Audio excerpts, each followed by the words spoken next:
इस साल 2025 में करीब करीब 89 स्टॉक्स 89 आईपीओ शेड्यूल्ड है लिस्टिंग के लिए सिर्फ एनएसई में। और इनमें से हर एक स्टॉक आपको एक चांस दे सकता है, एक अपॉर्चुनिटी दे सकता है ऑलमोस्ट 50 to 100% रिटर्न्स कमाने के, वो भी सिर्फ 3-3 महीने में। और इनमें से कुछ स्टॉक्स आगे जाके हो सकता है आपको मल्टी बैगर रिटर्न्स भी दे। बस आपको ये पता होना चाहिए कि इन स्टॉक को ट्रेड कैसे करना है और इनमें सही टाइम पे सही प्राइस पे एंट्री कैसे लेनी है। लास्ट वीडियो में हमने देखा कि आईपीओ बेसिस को ट्रेड कैसे करते हैं, स्पेशली वो स्टॉक्स जो नए नए लिस्ट होते हैं और उसके बाद लिस्टिंग प्राइस के नीचे ट्रेड करते हैं, एक कंसोलिडेशन फेज में होते हैं। आज हम उस सेटअप के बहुत सारे एग्जांपल्स देखेंगे और देखेंगे कि क्या ये सेटअप सही में काम करता है या नहीं करता है, और अगर करता है तो कितना अच्छा करता है। और साथ में हम ये भी देखेंगे कि वो स्टॉक्स जो आईपीओ लिस्टिंग के बाद इमीडिएटली स्ट्रेट लाइन में ऊपर जाना शुरू करते हैं, उनको कैच कैसे करना है, उनके लिए क्या सेटअप है। सो एज यूजुअल वीडियो को पूरा देखो, ध्यान से देखो, एंड तक देखो। Keep watching.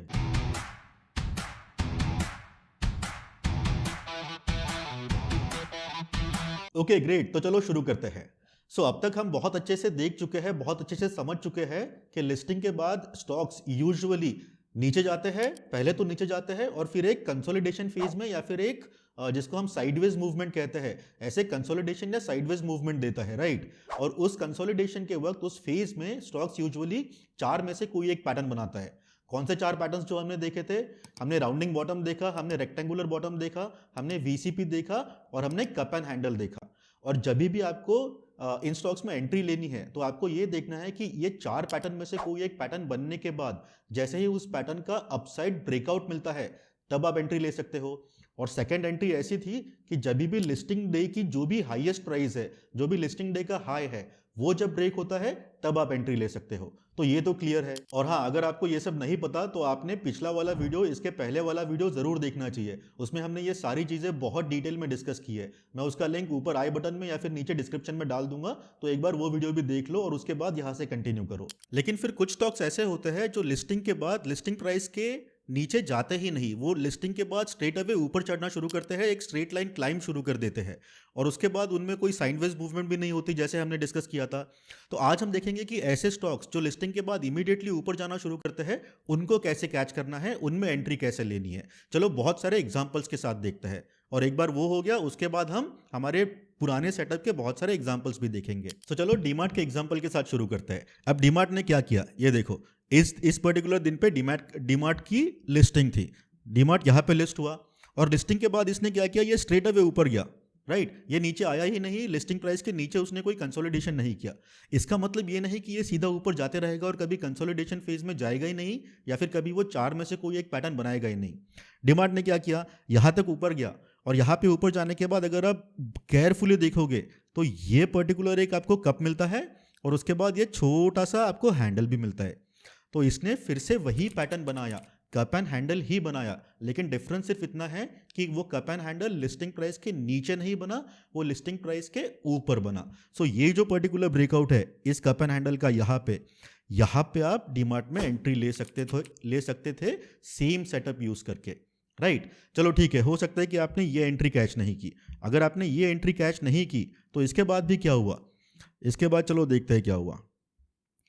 अगर हमारा लेट से ये पर्टिकुलर एंट्री हमने कैच नहीं की, उसके बाद भी डीमार्ट ने क्या किया, ये ऊपर गया, यहाँ पे उसने अच्छा खासा कंसोलिडेशन किया, यहाँ पे छोटा सा हैंडल भी बनाया। और ये पर्टिकुलर जो लेवल है, ये पर्टिकुलर लेवल, चलो मैं इसको इस लाइन से मार्क कर देता हूँ। ये पर्टिकुलर जो लेवल है, आपको दिखेगा कि ये छोटा सा कप है और यहाँ पे छोटा सा हैंडल भी है। अगर आप और केयरफुली देखोगे तो आपको यहाँ पे एक वीसीपी जैसा पैटर्न भी दिखेगा, राइट। ये पहला लेग, ये दूसरा लेग और ये छोटा सा तीसरा लेग। तो इस अगेन पहले तो हमको एक कप एंड हैंडल मिला यहाँ पे, उसके बाद हमको यहाँ पे एक वीसीपी भी मिला, एक अच्छा खासा साइडवेज कंसोलिडेशन मिला, एक अच्छा खासा बेस मिला। ये बेस का जब यहाँ पे ब्रेकआउट होता है, यहाँ पे भी और एक एंट्री हो सकती थी, राइट। अगेन पहले ऑलमोस्ट कितना, ये लिस्ट हुआ था मार्च में या मार्च 2017 में। मार्च से लेकर तो जून तक या फिर जुलाई तक उसने आपको 2 बार सेम सेटअप के बेसिस पे एंट्री दी, और वो भी एक बहुत अच्छे प्राइस पॉइंट पे, एक बहुत अच्छे टाइम पे। इसके बाद भी अगर आप देखोगे, ये यहाँ पे ख़त्म नहीं होता, इसके बाद भी अगर आप देखोगे तो यहाँ पे भी अगर आप जुलाई अगस्त सितंबर का फेज देखोगे, यहाँ पे भी उसने ना सेम किया, ये ऊपर गया, फिर यहाँ पे कंसोलिडेशन किया, और इस लेवल के ऊपर आपको यहाँ पे एक और एंट्री मिल सकती थी, राइट। सो 3 एंट्रीज उसने दी आपको पहले एक साल में भी। पूरा पॉइंट क्या है देखो, जब हमने लास्ट सेटअप के बारे में बात की तो हमने बात की कि जब भी स्टॉक लिस्टिंग प्राइस के नीचे जाके ये सारे पैटर्न्स बनाता है, या तो वीसीपी बनाएगा, या रेक्टेंगुलर बॉटम बनाएगा, या राउंडिंग बॉटम बनाएगा, या फिर कप एंड हैंडल बनाएगा। सेम चीज अगर स्टॉक लिस्टिंग प्राइस के बाद स्ट्रेट अवे ऊपर जाना शुरू करता है, वो भी कभी भी डायरेक्टली पूरा का पूरा ऊपर नहीं जाते रहेगा, कभी तो वो पॉज लेगा। पॉज लेने के बाद साइडवेज मूवमेंट होगी, कंसोलिडेशन होगा, और उस कंसोलिडेशन में भी ये चार में से कोई एक पैटर्न आपको दिखेगा ही दिखेगा, आपको एक बेस बनता हुआ दिखेगा। ये बेस का ब्रेकआउट, बेस का ब्रेकआउट भी जब होता है तभी भी आप उस स्टॉक में एंट्री ले सकते हो, वो भी आपको एक बहुत अच्छा प्रॉफिट कमा के दे सकता है। लेट्स से अगर हम यहीं पे बात करें, ओके मुझे फिर से ये एक बार क्लियर कर लेने दो। अगर हम यहीं पे बात करें, लेट्स से आप अगर पहले ब्रेकआउट पे एंट्री लेते, और ये देखो ना इसका मूवमेंट कितना था, ये हमारा पहला ब्रेकआउट है। पहले ब्रेकआउट पे एंट्री अगर आप लेते तो आपको 50% मूव कब मिलता, यहीं पे मिल जाता। That's it. कितने दिनों में? 131 बार्स, दैट इज इट। मतलब ऑलमोस्ट 150 दिन पकड़ लो। अगर आप इसकी जगह पे इसके ऊपर वाला ये जो बेस हमने देखा था, यहाँ पे एंट्री लेते तो यहाँ पे भी आपको कितना, ऑलमोस्ट 50% का मूव मिल जाता था सिर्फ 99 डेज में। वो भी एक बहुत अच्छा मूव था। इसके बाद अगर आप इस बेस को भी ट्रेड करते, इस बेस को यहाँ पे एंट्री लेते, उसके बाद भी आपको कितना, 50% का मूव मिल जाता था नियर अबाउट 200 दिनों में। और अगर इनमें से कोई भी जगह पे आप एंट्री लेते और उसको आप लॉन्ग टर्म के हिसाब से, अगर आप लॉन्ग टर्म इन्वेस्टर हो और ये सेम सेटअप यूज कर रहे हो, तो 2017 से लेकर तो 2022 तक, ओके 2021 तक ही आपको डीमार्ट ने रिटर्न कितना दिया, 500%, 500%। This is huge. Again setup बड़ा सिंपल था, राइट। आपको बस ये देखना है कि ये स्टॉक्स एटलीस्ट पहले एक साल में कंसोलिडेशन फेज में कब जाते हैं, या तो लिस्टिंग प्राइस के नीचे या तो लिस्टिंग प्राइस के ऊपर। और जब भी वो कंसोलिडेशन फेज में जाते हैं, एक बेस बनाते हैं, या फिर वो चार में से कोई एक पैटर्न बनाते हैं, और उन पैटर्न का जब ब्रेकआउट होता है, you can just go and trade them, you can just go and invest in them. और उनमें से बहुत सारे स्टॉक्स आपको यूजुअली इस टाइप के रिटर्न्स दे ही देंगे। चलो एक और एग्जांपल देखते हैं, थोड़ा और क्लियर हो जाएगा। अब ये कौन सा है, ये CDSL है, सेंट्रल डिपॉजिटरीज, राइट। अब इसने भी क्या किया, देखो यहाँ पे लिस्टिंग हुआ, right, let me mark it. यहाँ पे लिस्टिंग हुआ, लिस्टिंग के बाद ये स्ट्रेट लाइन ऊपर गया, राइट, स्ट्रेट लाइन ऊपर गया, और उसके बाद इसने नीचे आना शुरू कर दिया, नीचे आते गया, नीचे आते गया, नीचे आते गया। और एक बार एक स्टेज आई जब इसने क्या किया, इसने इस पर्टिकुलर लेवल पे, देखो ये जो हाईएस्ट पॉइंट था, इस हाईएस्ट पॉइंट के आसपास, मतलब यहाँ पे अगर मैं इसको जूम करूं तो इस लेवल पे अगर आप देखोगे, इसने फिर से क्या किया, इसने फिर से एक VCP बनाया, राइट। और ये VCP का जब यहाँ पे ब्रेकआउट हुआ, उसके बाद इसका एक बहुत अच्छा अपमूव शुरू हुआ।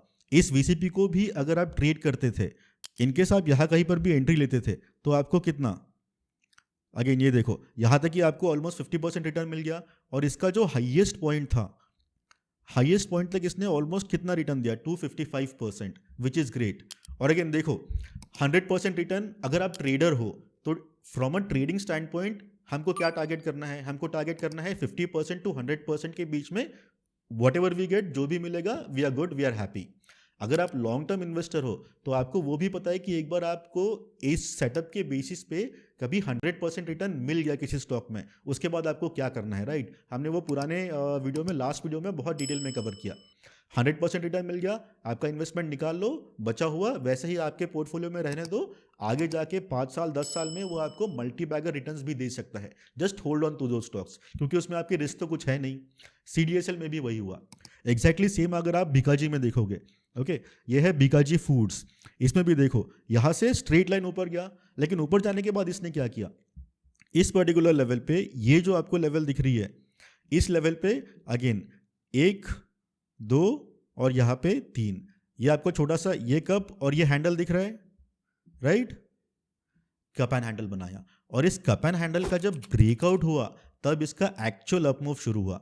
और ये अपमूव भी कितना दूर तक गया, देखो यहाँ पे हम एंट्री लेते थे, यहाँ से ऑलमोस्ट इतना 123%। Again we are good right, ये पोर्टफोलियो में हमारे रह सकता था विदाउट एनी रिस्क, क्योंकि 100% रिटर्न के बाद हमने हमारी इन्वेस्टमेंट बाहर निकाल ली। एग्जैक्टली सेम और एक दो एग्जांपल देखते हैं। ये this is AMI organics limited, Ami organics limited. ये भी देखो लिस्टिंग के बाद इसने क्या किया, यहाँ पे लिस्ट हुआ, लिस्टिंग के बाद स्ट्रेट ऊपर गया। और जैसे मैंने बोला स्टॉक सीधा ऊपर कभी भी कंटिन्यूसली जाते नहीं रह सकता, उसको रुकना पड़ेगा, उसको पॉज लेना पड़ेगा, उसको थोड़े देर के लिए कंसोलिडेशन में जाना ही पड़ेगा। सो ये भी यहाँ से नीचे आया और नीचे आके इसने यहाँ पे पूरा ये जो पूरा आपको फेज दिख रहा है ये एक कंसोलिडेशन फेज है राइट। और कंसोलिडेशन के बाद जब ये फाइनली इस हाई के ऊपर गया, यहाँ पे उसने क्या किया, देखो फिर से बना के दिखाता हूँ। दिस इज योर कप, ये आपका कप है और ये आपका हैंडल है राइट। और ये कप एंड हैंडल का जब भी आपको ब्रेकआउट मिला, लेट्स से इस लेवल पे या इस लेवल पे कंसिडर करो, वहाँ पे मतलब इस पर्टिकुलर लेवल पे यहाँ पे आपकी एंट्री हो सकती थी, किस लेवल पे, यहाँ पे आपकी एंट्री हो सकती थी। और इस एंट्री के बाद अगेन अगर हम प्रॉफिट्स देखेंगे तो प्रॉफिट्स कितने हैं, यहाँ पे एंटर किया, ये देखो हाईएस्ट पॉइंट तक इसने भी 50% के ऊपर रिटर्न तो दे ही दिया। अभी आपको ये बहुत सारे स्टॉक्स ना स्ट्रेट अवे नीचे जाते हुए दिख रहे हैं, क्योंकि आपको पता है पिछले ऑलमोस्ट 1.5-2 महीने से इवन निफ्टी में या ओवरऑल मार्केट में थोड़ा डाउन ट्रेंड चल रहा है। We are in a down trend right now right. Nifty retrace कर रहा है, बहुत सारा FIIs का सेलिंग हो रहा है उसके वजह से, और बहुत सारे बाकी के फैक्टर्स भी है, उसकी वजह से मार्केट थोड़ा डाउन ट्रेंड में है। जैसे ही ये टर्न होगा ये स्टॉक्स वापस ऊपर जाना भी शुरू करेंगे, यू नो राइट। एक बार निफ्टी अगर ऊपर जाना शुरू करता है, ओवरऑल मार्केट ऊपर जाना शुरू करता है, तो यूजुअली ऑलमोस्ट हर स्टॉक थोड़ा अपवर्ड मूवमेंट दिखाता ही दिखाता है। सो ये जो आपको डाउन ट्रेंड दिख रहा है, this is nothing to worry about. और वैसे भी अगर ये सारे स्टॉक्स हमारे पोर्टफोलियो में हैं एटलीस्ट लॉन्ग टर्म के हिसाब से, तो वो पोर्टफोलियो यूजुअली जीरो रिस्क रहेगा राइट, क्योंकि 100% रिटर्न के बाद हम हमारा इन्वेस्टमेंट निकाल लेंगे। तो उसमें अगर लॉसेस भी होते हैं तो वो सिर्फ नोशनल लॉसेस होते हैं, आपका एक्चुअल इन्वेस्टमेंट कभी कम नहीं होगा। सो अभी हमको दोनों चीज़ें पता है, अगर स्टॉक लिस्टिंग प्राइस के नीचे जाके कंसोलिडेशन करता है तो एंट्री कैसे लेनी है, और अगर स्टॉक लिस्टिंग प्राइस से स्ट्रेट अवे ऊपर जाता है और उसके बाद कभी तो कंसोलिडेशन में जाएगा ही जाएगा, उसके बाद एंट्री कैसे रहनी है राइट। अब चलो इन दोनों के बहुत सारे एग्जांपल्स भी देख लेते हैं इन टर्म्स ऑफ उन्होंने परफॉर्म कैसे किया है। ओके, IRCTC राइट, किसी ने कमेंट में भी कहा था लास्ट वीडियो के कि IRCTC के बारे में एक बार बात करते हैं। तो ये देखो IRCTC यहाँ पे लिस्ट हुआ था राइट, यहाँ पे लिस्ट हुआ था और लिस्टिंग के बाद ये स्ट्रेट अवे ऊपर गया। ऊपर जाने के बाद इसने क्या किया, उसने यहाँ पे फिर से एक बेस बनाया राइट। और वो बेस हमारा कौन सा है, ये हमारा बेस है, और इस बेस का हमको यहाँ पे कहीं पे तो एंट्री मिल सकती थी। और एंट्री के बाद अगेन इसने कितना अप मूव दिया, ऑलमोस्ट 100% हो गया IRCTC आपके पोर्टफोलियो में विदाउट एनी रिस्क, क्योंकि आपने आपका इन्वेस्टमेंट, इनिशियल इन्वेस्टमेंट यहाँ से निकाल दिया। और उसके बाद इसके टोटल रिटर्न्स कितने हुए, ये देखो सेम लेवल से अगर आप कंसीडर करते हो तो इसने हाईएस्ट पॉइंट पे ऑलमोस्ट 550% रिटर्न्स दिए थे, और अभी भी ये ऑलमोस्ट कितना 250% के रिटर्न पे तो है ही है। सो अगेन गुड इन्वेस्टमेंट, ये आपके पोर्टफोलियो में ग्रीन ही रहता। सेम वे VBL, ये तो बहुत अच्छा एग्जाम्पल है। ये देखो VBL यहाँ पे लिस्ट हुआ, लेट्स से हमने इस हाईएस्ट प्राइस के ऊपर, लिस्टिंग डे का ये हाईएस्ट प्राइस है, ये पर्टिकुलर प्राइस, चलो और जूम कर लेता हूँ, ये लिस्टिंग डे का हाईएस्ट हाई है राइट। इसको अगर हमने मार्क करके रखा होता तो हमको यहाँ पे कहीं पे तो एंट्री मिलती इस पर्टिकुलर पॉइंट पे। और वहाँ के बाद अब आप देखो VBL के टोटल रिटर्न्स कितने हैं इस लेवल से हाईएस्ट पॉइंट तक, दिस इज कितना 2150% रिटर्न्स, कितने टाइम में, 2016-2017 से लेकर तो 25 तक, मतलब ऑलमोस्ट 9 साल 10 साल में। दीज आर ह्यूज रिटर्न्स, इसको कहते हैं मल्टी बैगर रिटर्न्स राइट। और अगेन सिंपल सेटअप फॉलो कर सकते थे। आज भी जो IPOs लिस्ट हो रहे हैं इस साल में, फॉर एग्जांपल जो IPOs लिस्ट हो रहे हैं, अगर उन सारे IPOs को, उन सारे स्टॉक्स को आप ट्रैक करते हो, उनमें ये पर्टिकुलर सेटअप जब भी आपको दिखता है, अगर उसमें आप एंट्री ले सकते हो, अगर आप एंट्री लेते हो ये सेटअप यूज करके, तो हो सकता है 10 साल के बाद आपको दिखेगा कि आपके पोर्टफोलियो में मे बी 1, 2, 3 स्टॉक्स ऐसे होंगे जो इस टाइप के रिटर्न्स आपको दे सकते हैं, विच इज ह्यूज। नेक्स्ट, अच्छा ये देखो angel one right, angel one ने भी क्या किया, एंजल वन यहां से, मुझे जूम करने दो, एंजल वन लिस्ट हुआ, लिस्ट होने के बाद स्ट्रेट अवे नीचे आया राइट। और नीचे आने के बाद कहीं से तो इसने टर्न लिया। अगेन ये आपका लिस्टिंग प्राइस, लिस्टिंग डे का हाई है, ये हाई का जब यहाँ पे ब्रेकआउट हुआ, ब्रेकआउट के बाद से इसका अपमूव शुरू हुआ, एंड यू नो कि अपमूव कहाँ तक गया राइट। इसका रिटर्न कितना है, let's look at it, 460%, right. और ऊपर तक अगर हम देखते हैं तो it is 550% return, huge, great. Next stock LTTS। Okay, LTTS में भी अगर आप देख पा रहे हो, मुझे इसको और थोड़ा जूम करने दो। LTTS ने क्या किया, लिस्टिंग के बाद एक मस्त वाला राउंडिंग बॉटम बनाया, राइट, सेम पैटर्न। और वो राउंडिंग बॉटम के बाद हम लिस्टिंग डे का जो हाई है इसके ऊपर यहाँ पे इस छोटे से कंसोलिडेशन के बाद एंट्री ले सकते थे।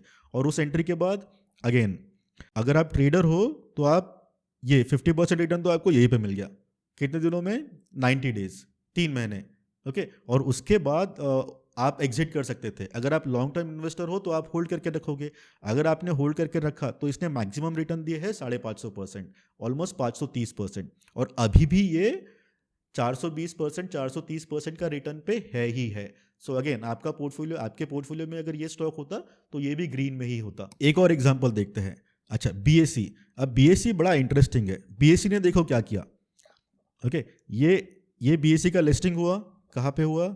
यहाँ पे BSE का लिस्टिंग हुआ, राइट। और लिस्टिंग के बाद ये लिस्टिंग डे हाई है, लिस्टिंग यहाँ पे कहीं पे हुआ, और लिस्टिंग के बाद ये सीधा नीचे आया, ऊपर गया, यहाँ पे एक छोटा सा कप एंड हैंडल बनाने की कोशिश की, राइट। लेकिन इस पॉइंट के कभी ऊपर ही नहीं गया, वो वापस यहाँ से नीचे आते गया, तो यहाँ पे हमको एंट्री नहीं मिलेगी। उसके बाद क्या हुआ, ये पूरा का पूरा इतना लंबा, ऑलमोस्ट कितना, 2021 जुलाई, वहाँ तक ये कंसोलिडेशन में रहा, लिस्टिंग प्राइस के नीचे रहा। और इसके बाद इसने यहाँ पे एक छोटा सा हैंडल भी बनाया। यहाँ पे अगर आप एंट्री कर सकते थे, फॉरगेट अबाउट ये हैंडल, अगर आप, ये थोड़ा कॉम्प्लिकेटेड है। अगर हैंडल की जगह पे आप ये सिर्फ राउंडिंग बॉटम भी देखोगे, ये स्ट्रेट राउंड कर्व, राइट। सो इस पर्टिकुलर प्राइस के ऊपर, जैसे हमने कहा था लिस्टिंग प्राइस के ऊपर, यहाँ पे आप एंट्री ले सकते थे, राइट। और अगर आप यहाँ पे एंट्री लेते, लेट्स लुक एट इट, यहाँ पे कहीं पे आपकी एंट्री होती, यहाँ पे कहीं पे, राइट। और उसके बाद आपको BSE के रिटर्न्स तो पता ही है, ये देखो यहाँ से वो कितना ऊपर तक गया, 1300%। Again another 10x 13x stock, multi bagger returns, right. ये सेटअप इतना अच्छा काम करता है। सिर्फ एक चीज़ है कि इसमें आपको ना ये लॉन्ग टर्म इन्वेस्टिंग के हिसाब से, आपका एक पोर्टफोलियो बनाने के हिसाब से बहुत बढ़िया है। अगर आप ट्रेडिंग भी कर सकते हो, ऐसा नहीं कि ट्रेडिंग नहीं कर सकते, लेकिन वो यूजुअली आपके पोजिशनल ट्रेड्स रहेंगे। आपको 50 से 100% के बीच में कोई तो रिटर्न टारगेट करना पड़ेगा, और जैसे ही आपको उतने रिटर्न मिल जाते हैं, you come out of it and you are sorted. और जैसे मैंने आपको लास्ट वीडियो में कहा था कि ऑलमोस्ट कितने स्टॉक थे, ऑलमोस्ट 102 103 स्टॉक्स है जिन्होंने बहुत अच्छे रिटर्न दिए। ये जो आपको लिस्ट दिख रही है, ये लिस्ट में के सारे स्टॉक्स, ये जितने भी स्टॉक्स आपको दिख रहे हैं, ये सारे के सारे ऐसे स्टॉक्स हैं जो पिछले लेट्स से 8-9 साल में लिस्ट हुए थे, और इन्होंने लिस्टिंग प्राइस के ऊपर ब्रेकआउट के बाद आपको एटलीस्ट 50% का रिटर्न तो दिया ही दिया। कुछ स्टॉक्स जैसे हमने देखा 2000%, 2500% तक के रिटर्न दे चुके हैं इन्वेस्टर्स को, जिन्होंने उसको लिस्टिंग से अब तक होल्ड करके रखा है। और अगर ये सारे के सारे स्टॉक्स, इसमें से आधे स्टॉक्स भी आपके पोर्टफोलियो में होते, तो आपका पोर्टफोलियो अभी भी ग्रीन होता, और वो पूरा का पूरा पोर्टफोलियो जीरो रिस्क भी होता। क्यों? क्योंकि 100% रिटर्न मिलने के बाद हमने हमारा इनिशियल इन्वेस्टमेंट निकाल लिया था। तो पूरा का पूरा पोर्टफोलियो जीरो रिस्क और ग्रीन में, और ओवरऑल आपके returns overall at least 8x 9x तक तो आपके रिटर्न्स होते ही होते। चलो एक और बहुत इंटरेस्टिंग एग्जांपल दिखाता हूँ आपको। इससे आपको एक और चीज़ पता चलेगी कि मैंने आपको लास्ट वीडियो में बोला था कि जब भी आपको एंट्री लेनी है ये पर्टिकुलर सेटअप यूज़ करके, तो एंट्री लेते वक्त हमको ये बहुत ध्यान में रखना है कि हम किसी लिक्विडिटी स्वीप में या फिर लिक्विडिटी ग्रैब में ना फंसे, राइट। सो ये जो पर्टिकुलर स्टॉक है दोदला डेयरीज लिमिटेड, इसको अगर आप ध्यान से देखोगे, चलो ये डिटेल में समझते हैं। अब फॉर एग्जांपल देखो, यहाँ पे लिस्टिंग हुआ, राइट। लिस्टिंग के बाद ये सीधा ऊपर गया इस पर्टिकुलर लेवल तक, इसके बाद नीचे आया, और ये यहाँ पे कंसोलिडेशन किया, नीचे आया, फिर से ऊपर गया। और उसने क्या किया, उसने कोशिश की इस पर्टिकुलर लेवल के ऊपर ब्रेकआउट देने की। अगर आप ध्यान से देखोगे तो यहाँ पे आपको ब्रेकआउट मिला भी, लेकिन वो ब्रेकआउट सस्टेन नहीं हुआ।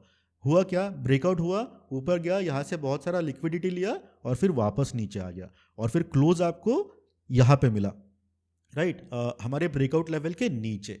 उसके बाद कुछ दिनों के बाद वो वापस ब्रेकआउट देने की कोशिश किया यहाँ पे, लेकिन ये ब्रेकआउट भी सस्टेन नहीं हुआ।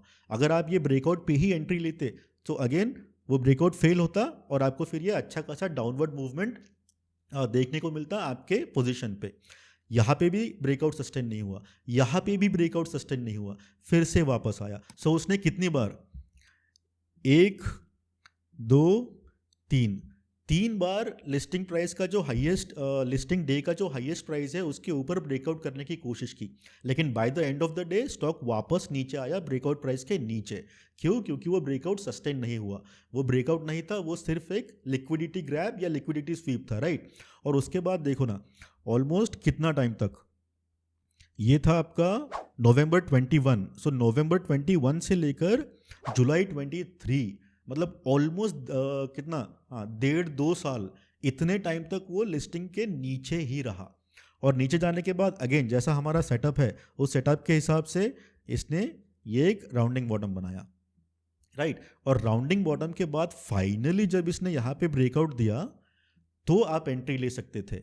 और ये एंट्री क्यों अच्छी होती? क्योंकि ये एंट्री के बाद by the end of the day, okay, end of the day तक ये ब्रेकआउट प्राइस के ऊपर ही था, उसके नीचे नहीं गया। इसीलिए जब भी आप इस सेटअप को यूज़ करके एंट्री लेने की कोशिश करते हो, एंट्री आपने हमेशा 3:15, 3:20, 3:25 के आसपास लेनी चाहिए। उससे ये होगा कि आप एक कंफर्म ब्रेकआउट में ही एंट्री लोगे, ना कि किसी लिक्विडिटी स्वीप में या लिक्विडिटी ग्रैब की कोशिश में फंसोगे। सो ये हमेशा याद रखना। ओके, आई होप आपको यहाँ तक समझ गया। आपको ये समझ गया कि एंट्री कैसे लेते हैं, आपको ये भी समझ गया कि एंट्री किस टाइप पे लेनी है। एंट्री हमेशा सेशन एंड के आसपास लेनी है, मतलब 3:15, 3:20 बजे के आसपास लेनी है, क्योंकि उसके बाद यूजुअली स्टॉक को नीचे जाने के लिए ज़्यादा टाइम नहीं रहता और आपको एक कंफर्म्ड ब्रेकआउट मिलता है। अब ऐसे ही जितने ये मैंने लिस्ट में आपको बताए, ये लिस्ट में से अगर आप कोई भी स्टॉक जाके चेक करोगे ना, हर स्टॉक में आपको यही दिखेगा कि ब्रेकआउट के बाद एक अच्छा खासा प्रॉफिट मिला है। ये देखो, यहाँ पे ब्रेकआउट हुआ, इतना बड़ा अप मूव मिला। आज़ाद इंडस्ट्रीज़, यहाँ पे ब्रेकआउट हुआ, इतना बड़ा अप मूव मिला। फिर डॉम्स, यहाँ पे ब्रेकआउट हुआ, इतना बड़ा अप मूव मिला। ये सारे के सारे स्टॉक्स ने आपको इतने ही अच्छे अच्छे अप मूव दिए हैं। पॉलीकैब फॉर एग्जांपल, किधर गया पॉलीकैब? ये देखो, ये कंसोलिडेशन आपको दिख रहा है छोटा सा, और ये कंसोलिडेशन के बाद इतना सारा अप मूव, मतलब 50 से 100% का अप मूव तो मिलता ही मिलता है अगर आप उसको सही तरीके से टाइम करोगे, सही तरीके से ट्रेड करोगे, सही टाइम पे एंट्री लोगे। और हाँ, मैं ये भी नहीं बोल रहा हूँ कि हमेशा प्रॉफिट ही होगा, प्रॉफिट होगा, लेकिन कुछ केसेस में आपके स्टॉप लॉस भी हिट होंगे। स्टॉप लॉस के बारे में भी हम बहुत डिटेल में डिस्कस कर चुके हैं, राइट। लास्ट वीडियो में डिस्कस कर चुके हैं। अगर आप ट्रेडर हो तो आपका स्टॉप लॉस कहाँ रहेगा, कितना रहेगा। अगर आप लॉन्ग टर्म इन्वेस्टर हो, आपको लॉन्ग टर्म के लिए होल्ड करना है, तो आपका स्टॉप लॉस कितना रहेगा, किस लेवल पे रहेगा, ये सब कुछ हम डिस्कस कर चुके हैं लास्ट वीडियो में। एक बार वो ज़रूर चेक कर लेना। अब कुछ एग्जांपल्स देखते हैं। फॉर एग्जांपल ये लो, हटको, राइट। अब यहाँ पे क्या हुआ, ये देखो, हमारे सेटअप के हिसाब से हम यहाँ कहीं पे तो एंट्री लेते, राइट। लिस्टिंग डे का हाईएस्ट पॉइंट ब्रेक होने के बाद इसने, इसके बाद ऑलमोस्ट अगर हम देखेंगे तो इसके बाद इसने अपमूव कितना दिया, इस ब्रेकआउट के बाद करीब करीब 30% का अपमूव दिया। सो आप 30% पे तो एग्जिट नहीं करते, और आपका स्टॉप लॉस लेट से 10% के आसपास होता है, जैसे हमने डिस्कस किया यहाँ पे। सो यहाँ पे आप कहीं पे तो इस ट्रेड में से स्टॉप आउट हो जाते। अगर आप इन्वेस्टर भी थे तो इन्वेस्टर कहा ये आपका स्टॉप लॉस रहेगा, राइट। और वो कितनी लेवल पे है, वो है नियर अबाउट 15%। तो देखो, जब आपका स्टॉप लॉस हिट हो रहा है, और चलो उसके पहले एक दो और एग्जाम्पल्स देख लेते हैं। ये है श्याम मेटल्स। श्याम मेटल में भी ये आपका ब्रेकआउट था, ब्रेकआउट के बाद थोड़ा सा ऊपर गया और उसके बाद आके आपका स्टॉप लॉस हिट हुआ। अगर आप ट्रेडर हो तो 10% गया, अगर आप इन्वेस्टर हो तो यहाँ पे भी कितना गया, यहाँ पे फिर भी 10% गया। सो देखो, पॉइंट ये है कि जब आपके स्टॉप लॉस भी हिट होते हैं, अगर आप वो स्टॉप लॉस की मेथड यूज़ करोगे जिसके बारे में मैंने लास्ट वीडियो में बात की थी, तो आपका स्टॉप लॉस में भी जाके कितना जाएगा, 10% जाएगा, मैक्स 20% तक जाएगा, उसके ऊपर तो नहीं जाएगा। लेकिन अगर 2, 4, 5 में से 2 स्टॉक्स भी अगर आपको 50% भी एक्यूरेसी मिलती है, तो आपको ऑलमोस्ट 5x रिटर्न्स मिलते हैं एज कंपेयर टू आपके स्टॉप लॉस। मतलब इस पर्टिकुलर सेटअप की आइडियली इसकी एक्यूरेसी 75-80% के आसपास है।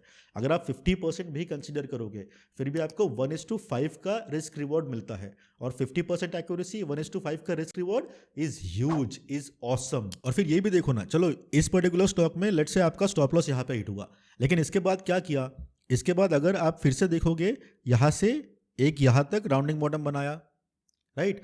तो इस लेवल पे मेरी री एंट्री हो सकती थी, और इस लेवल पे अगर मैं री एंट्री करता तो उसके बाद प्रॉफिट्स कितने थे, ओके, और दिस इज इंटरेस्टिंग। उसके बाद यहाँ से ये देखो आपको यहीं पे 60% मिल गए। जब आपका स्टॉप लॉस हिट हुआ तो आपके 10% गए। जब आपको रिटर्न मिले री एंट्री के बाद तो आपको 60% रिटर्न्स मिले, राइट। जब भी आपका इस सेटअप को यूज़ करके स्टॉप लॉस हिट होता है तब आप री एंट्री भी कर सकते हो, आपने ज़रूर करनी चाहिए। क्योंकि होता क्या है, मे बी पहली बार जब ब्रेकआउट होता है तो वो अगेन जैसे हमने एक पिछले वीडियो में, उसका लिंक मैं ऊपर डाल दूंगा, नीचे डिस्क्रिप्शन में मैं डाल दूंगा, एक बार वो भी चेक कर लेना। जैसे जैसे कंपनी के बारे में इंफॉर्मेशन आना शुरू होती है वैसे वैसे स्टॉक मूव होना शुरू होता है, आइदर ऊपर या फिर नीचे। हो सकता है कि पहले ब्रेकआउट के वक्त वो न्यूज़ इतनी अच्छी ना हो या फिर इतनी रोबस्ट ना हो, मे बी उस स्टॉक को और थोड़ा टाइम लगेगा एक अच्छा अपमूव देने के लिए या फिर ओवरऑल ग्रोथ पोटेंशियल दिखाने के लिए। तो हो सकता है पहले ब्रेकआउट के बाद वो नीचे जाना शुरू करे, जैसे इस पर्टिकुलर स्टॉक में हुआ था, श्याम मेटालिक्स में नीचे गया। लेकिन हो सकता है 1.5 साल के बाद, 2 साल के बाद उसके बारे में और अच्छी चीज़ें पता चले उस पर्टिकुलर कंपनी के बाद, या फिर उस कंपनी के बारे में कुछ बहुत पॉजिटिव चीज़ें हो मार्केट में। जब भी ऐसा कुछ होता है स्टॉक वापस अपना अपवर्ड जर्नी शुरू करता है एक कंसोलिडेशन के बाद, राइट। और फिर यहाँ से जब उसने ब्रेकआउट दिया, अगेन एक अच्छा खासा ब्रेकआउट, ऑलमोस्ट 59-60% रिटर्न्स आपको दो महीनों में मिल गए। और हाईएस्ट कितना दिया देखो, अगेन 108%, विच इज़ ग्रेट। 10% आपने गमाया था स्टॉप लॉस हिट होने की वजह से, री एंट्री के बाद 100% आपको वापस मिल गए। इसके पहले का भी हटको का अगर हम एग्जांपल देखेंगे, देखो यहाँ पे आपका स्टॉप लॉस हिट हुआ था, राइट। लेकिन इसके बाद फिर से इसने भी क्या किया, ये यहाँ से पूरा एक कंसोलिडेशन फेज में गया, राइट। और ये पर्टिकुलर जो हाईएस्ट पॉइंट है, ये हाईएस्ट पॉइंट, इस हाईएस्ट पॉइंट को इसने यहाँ पे ब्रेक किया। और ब्रेक करने के बाद अगेन इसने रिटर्न कितना दिया, 246%। अगर आप यहाँ पे ट्रेड कर रहे होते तो ट्रेडर का इसमें स्टॉप लॉस कितना गया, 10%। इन्वेस्टर का स्टॉप लॉस कितना गया, 15%। लेकिन री एंट्री के बाद जब इसने आपको प्रॉफिट्स दिए तो प्रॉफिट्स कितने दिए, 250%। ये इतना अच्छा काम करता है। तो चलो जल्दी से री एंट्री कब करनी है ये भी समझ लेते हैं। जब भी आपका स्टॉप लॉस हिट हो जाए, राइट, जैसे इस केस में आपका स्टॉप लॉस यहाँ पे था। एज एन इन्वेस्टर बात करते हैं, ट्रेडिंग तो बहुत सिंपल है, 10% पे स्टॉप लॉस है। ये आपका स्टॉप लॉस है, तो यहाँ पे आपका स्टॉप लॉस हिट हुआ। सो आपको ये देखना है कि बिटवीन ये पॉइंट, ओके, आपका स्टॉप लॉस जहाँ पे हिट हुआ, स्टॉप लॉस हिट होने से लेकर तो पीछे लिस्टिंग प्राइस तक, ये 2 पॉइंट्स के बीच में हाईएस्ट पॉइंट कौन सा है, यहाँ पे ये हाईएस्ट पॉइंट है, राइट। सो ये हाईएस्ट पॉइंट को आपको मार्क करके रखना है, दैट इज इट, और कुछ नहीं करना है। जब भी आपका स्टॉप लॉस हिट होता है, स्टॉप लॉस के पीछे का आपको सबसे ऊपर का हाईएस्ट पॉइंट, यानी उस पर्टिकुलर स्टॉक का ही ऑल टाइम हाई, वो ऑल टाइम हाई मार्क करके रखो। और जब भी स्टॉक आगे जाके उस ऑल टाइम हाई के ऊपर आपको ब्रेकआउट दे, that is where you enter. वहां पे फिर से एक बार एंट्री लो, और उसके बाद इस पर्टिकुलर री एंट्री में आपके प्रॉफिटेबल होने के चांसेस ऑलमोस्ट 90% तक चले जाते हैं। मतलब 10 अगर आप री एंट्रीज लोगे, उनमें से 9 स्टॉक्स आपको एटलीस्ट 50% का रिटर्न तो देगा ही देगा। It is that good. Same example, जैसे चलो एक और स्टॉक देख ही लेते हैं, ये है Prince pipes. Okay, Prince pipes में भी देखो क्या हुआ। आप यहाँ पे कहीं पे तो एंट्री लेते हैं, राइट। अगर हम हमारा यूजुअल सेटअप देखोगे नॉर्मल एंट्री का, तो ये नीचे गया, ऊपर आया, यहाँ पे उसने लिस्टिंग डे का हाई ब्रेक किया। सो यहाँ पे हम एंट्री करते, चलो यहाँ पे नहीं, यहाँ पे करते, यहाँ पे नहीं, यहाँ पे करते, कहीं पे तो आपकी एंट्री होती। और उसके बाद स्टॉक नीचे आया और उसने आपका स्टॉप लॉस सेट किया, ये या फिर ये। अगर इन्वेस्टर हो तो ये, और अगर ट्रेडर हो तो ये। दोनों केसेस में हमारा स्टॉप लॉस कितना जाता, ट्रेडर का तो 10% जाता, और अगर आप इन्वेस्टर हो तो आपका 20% जाता, राइट। लेकिन ये पर्टिकुलर आपका ये जो स्टॉप लॉस जिस लेवल पे हिट हुआ, इसके और लिस्टिंग प्राइस के बीच का हाईएस्ट पॉइंट कौन सा है, ये आपका ऑल टाइम हाई है, राइट। सो हम ऑल टाइम हाई को मार्क करके रखते हैं। और कुछ टाइम के बाद स्टॉक ने क्या किया, स्टॉक नीचे गया, थोड़ा सा कंसोलिडेट हुआ, वापस ऊपर आया, और ये ऑल टाइम हाई के आसपास आपको यहाँ पे एक और बार एंट्री मिली, राइट। और इस एंट्री के बाद स्टॉक ने क्या किया, ये देखो, इस एंट्री के बाद आपको एक बहुत अच्छा अप मूव मिला। ये आपका 100% यहीं पे हो गया, आपका 50% यहीं पे हो गया, और ऑल टाइम हाई तक इसने 300% तक का रिटर्न दिया। ये री एंट्री का सेटअप भी इतना अच्छा काम करता है। सो जब भी आपको न्यूली लिस्टेड स्टॉक्स को ट्रेड करना है, आईपीओ स्टॉक्स को ट्रेड करना है, तो उनको ऐसे ट्रेड करते हैं। पहली entry as well as re entry हमने दोनों बहुत अच्छे से कवर कर लिए। इसके बाद के वीडियो में ना मैं और एक बहुत अच्छा सेटअप आपको बताऊंगा और बहुत ही ज़्यादा सिंपल सेटअप बताऊंगा जो आप यूज़ कर सकते हो किन स्टॉक्स के लिए। वो स्टॉक्स जो सही में बहुत अच्छी कंपनीज होती है, लेकिन कुछ टेम्पररी रीजंस, मतलब एक आध क्वार्टर का कोई अर्निंग थोड़ा गलत हो गया तो एक अच्छा सा ड्रॉप दे देते हैं। और वो ड्रॉप के बाद अगर आप एंट्री करते हो, अच्छी कंपनी के रिजल्ट्स वापस अच्छे होंगे ही होंगे, राइट? तो आप उनको वो एक अच्छे वैल्यू प्राइस पे खरीद सकते हो। मैं वैसा एक सेटअप आपको बताऊंगा जो यूज करने में बहुत ज्यादा सिंपल है। सो अगर आप इंटरेस्टेड हो वो सेटअप देखने के लिए तो चैनल को सब्सक्राइब करना मत भूलना और please go ahead and hit the like button. इस वीडियो को लाइक जरूर करना। और अगर आपको सीखना है कि ट्रेंड लाइन यूज करके ट्रेंड लाइन के साथ ट्रेंड्स को ट्रेड कैसे करते हैं एक बहुत अच्छा प्रॉफिट कमाने के लिए, तो ये सीरीज जरूर देखो। मिलते हैं नेक्स्ट वीडियो में, तब तक के लिए this is Sachin Naik from इंक्लीरी एकेडमी साइनिंग ऑफ।